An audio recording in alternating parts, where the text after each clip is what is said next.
فما يبقاش قدامها غيرنا، والوقت ضيق وهي مسافره، يمكن تخلص معانا ويمكن كمان باقل من 25. انت ايه اللي بتقوليه ده يا ميري؟ يعني هو ما فيش غير احنا وسيد اللي بندور على شقق؟ دي لو عملت اي اعلان صغير في اي جورنال هيجيب لها يجي 200 مشتري. دي كدابه، بس انت خلي صاحبك يكلمها، ما هو السبب في انها علت السعر علينا، لازم يصلح غلطته. غلطته؟ صباح الفل يا سيكا. اهلا. وكمان مقموص ليك حق، ما انت بتزعلني وكمان بصالحك. شفتش لاز اكتر من كده؟ هو مين جوه؟ امي.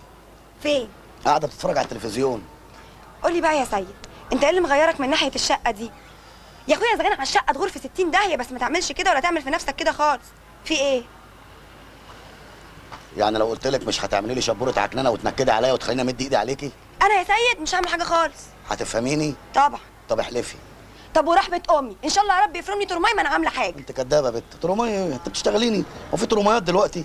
بتحلفي عشان تبقي في السليم ها؟ لا عايزه تحلفي بجد بقى؟ قولي ان شاء الله يفرمني متر الانفاق. طب ورحمه امي ان شاء الله يا رب يفرمني متر الانفاق بتاع عبد العزيز فهمي والنزهه والمرغني ما انا عامله حاجه. وانت ايه اللي هيوديكي مصر الجديده من ورايا؟ لا لا لا بتضحكي عليا. احلفي يفرمك متر الانفاق اللي هو بتاع شبرا بتاعنا. طب ويا رب يفرمني متر انفاق شبرا ما انا عامله حاجه. قول يا سيد بقى. بصراحه عاطف كان شايف الشقه قبل مني، وانت عارفه عاطف بيكبر في السن وانا نفسي اشوفه متجوز وخلاص يعني، فانا سبت له الشقه. بتقول ايه؟ سبت له الشقه. يا لهوتي! الحقيني الحقيني يا مسيد، شوف ابنك ابن المجنونه. يا لهوي! ما تحلفش واحده ست ابدا.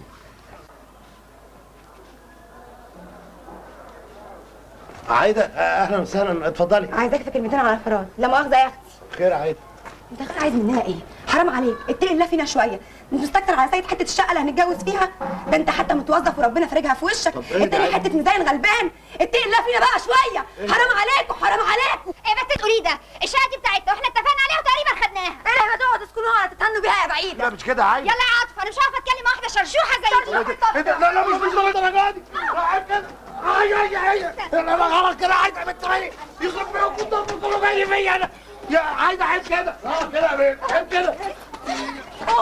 اي عايده يخرب بيك. عايده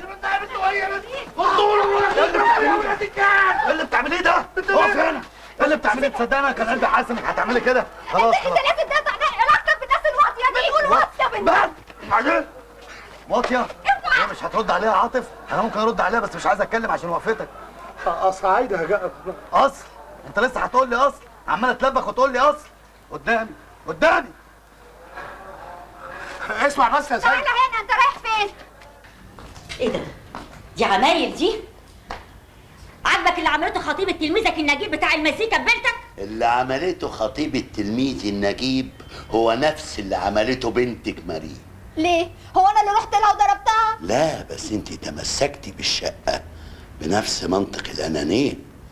تقدري بقى تقولي لي ايه الفرق اللي بينك وبينها؟ يا خسارة يا ماري، كنت فاكرة غير كده. انت برضو جاي على البنت؟ ده بدل ما تهزق سي سيد اللي انت فتحت له بيتك وفي الاخر بعت خطيبته بهدلت بنتك، من هنا ورايح الاشكال دي ما تخشش البيت. شوف يا بنتي، أنا راجل مش متدين زيك. أنا حياتي كلها ذنوب وأخطاء وبلاوي، لكن اسمحي لي أسألك يعني بصفتك تفهمي في الحاجات دي أكتر مني، هل ده اللي اتعلمناه على دين السيد المسيح؟ أنت بتعملي إيه؟ بابا الشقه دي من حقي، وانا اللي شفتها الاول وانا اللي هاخدها. وهو برضه خطيبته من رأيها إن هم اللي شافوا الشقة الأول. والسؤال هنا بقى مش مين اللي شاف الشقة الأول ومين اللي شافها التاني، السؤال هو مين اللي بيحب أكتر بالتاني، مين اللي عنده استعداد يضحي أكتر من التاني. للأسف يا بنتي احنا في زمن الناس بتفتكر الإنسان اللي بيضحي ده إنسان عبيط أهبل ضعيف. ليه انا اللي اضحي؟ ليه انا دايما اللي لازم اضحي؟ لأن يسوع علمنا كده. يا تسوني ماري يا خادمة الكنيسة، يا اللي بتعلمي ولادنا في مدارس الأحد أصول الدين والأخلاق، ولو إن كل الناس لو عملت زيك الدنيا دي هتبقى غابة وحوش بتاكل في بعضيها.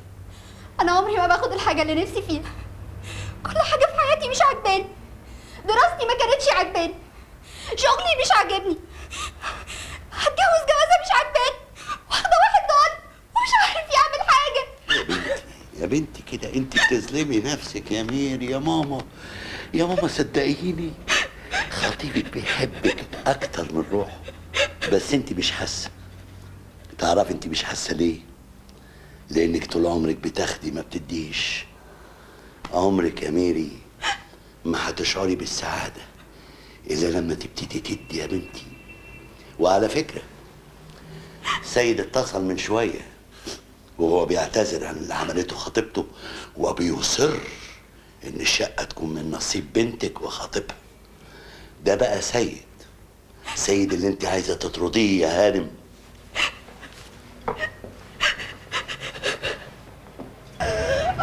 يا خبتي يا بختي الاسود، يا بختي الاسود. احنا هنقعد نلطم كده طول النهار؟ بص الكلام اللي انا قلته ده كلام نهائي ومفيش راجعه فيه. انا ذنبي ايه يا سيد؟ حد قال لك ليكي ذنب؟ تعمل فيا كده ليه؟ يرضيكي يا خالتي؟ يا لهوي ياما، يا لهوي ياما. بس يا حبيبتي، بس يا حبيبتي كفايه. على عيني يا بنتي، انا حاسه بيك. انا كمان كان نفسي افرح بيك انت وسيد. يرضي مين يا رب ده؟ يرضي مين ده؟ يرضي ربنا بعد ما تقدر نلاقي الشقه تضيعها بكل سهوله. يا بنت ماشي بقى، عملت ايدي عليها ياما. معلش يا ابني، معلش يا حبيبتي، المعروف ما بيروحش ابدا، وان شاء الله ربنا هيكرمكم وتلاقوا غيرها. المشمش ان شاء الله.